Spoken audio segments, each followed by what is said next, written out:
தமிழகத்தை உருவாக்கும் நோக்கில் திருச்சியில் அமிர்தா வித்யாலயா பள்ளி மாணவ மாணவிகள் மனித சங்கிலி மூலம் பொதுமக்களுக்கு விழிப்புணர்வு ஏற்படுத்தினார்கள்.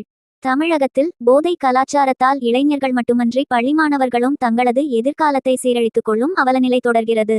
எனவே உடலுக்கும் சமூகத்திற்கும் தீங்கு விளைவிக்கும் போதைப்பொருள் பயன்பாட்டை ஒழிக்க வேண்டும். போதையில்லா சமூகத்தை உருவாக்கவும் போதையில்லாத தமிழகத்தை உருவாக்கும் நோக்கில் இன்றைய தினம் திருச்சி மாநகர காவல்துறை மற்றும் அமிர்தா வித்யாலயா பள்ளி இணைந்து விழிப்புணர்வு மனித சங்கிலியை நடத்தியது. பள்ளி தலைமையாசிரியர் உஷாராகவன் மற்றும் அரசு மருத்துவமனை காவல் நிலைய ஆய்வாளர் செல்வகுமார் ஆகியோர் இந்த விழிப்புணர்வு மனித சங்கிலியை தொடங்கி வைத்தனர்.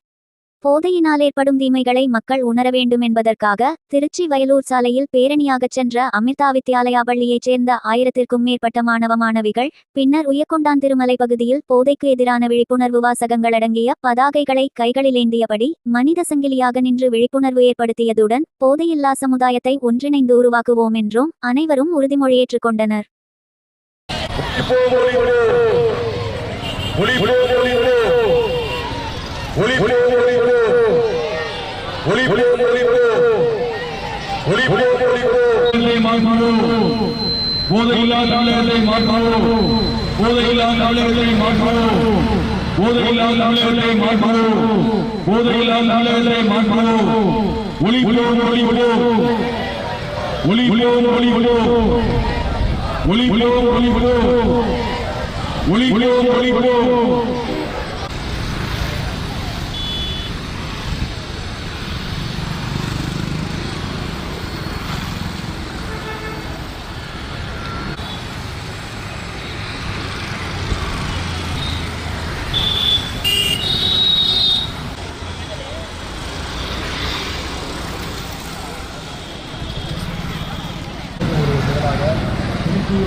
போதை பழக்கத்திலிருந்து மாணவர்களை மேலிருந்து காப்பாற்ற வேண்டும் என்ற அந்த நோக்கத்தோடு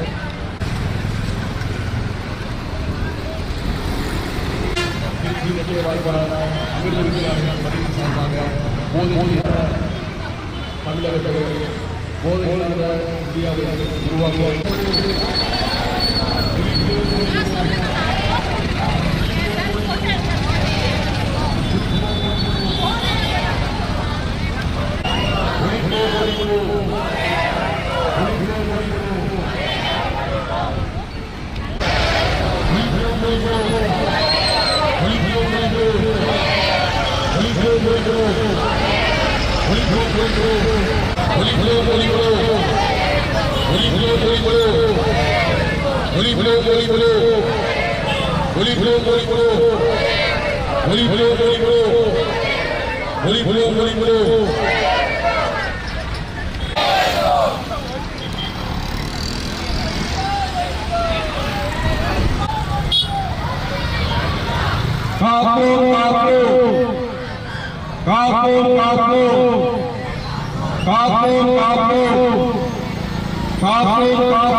ஒளி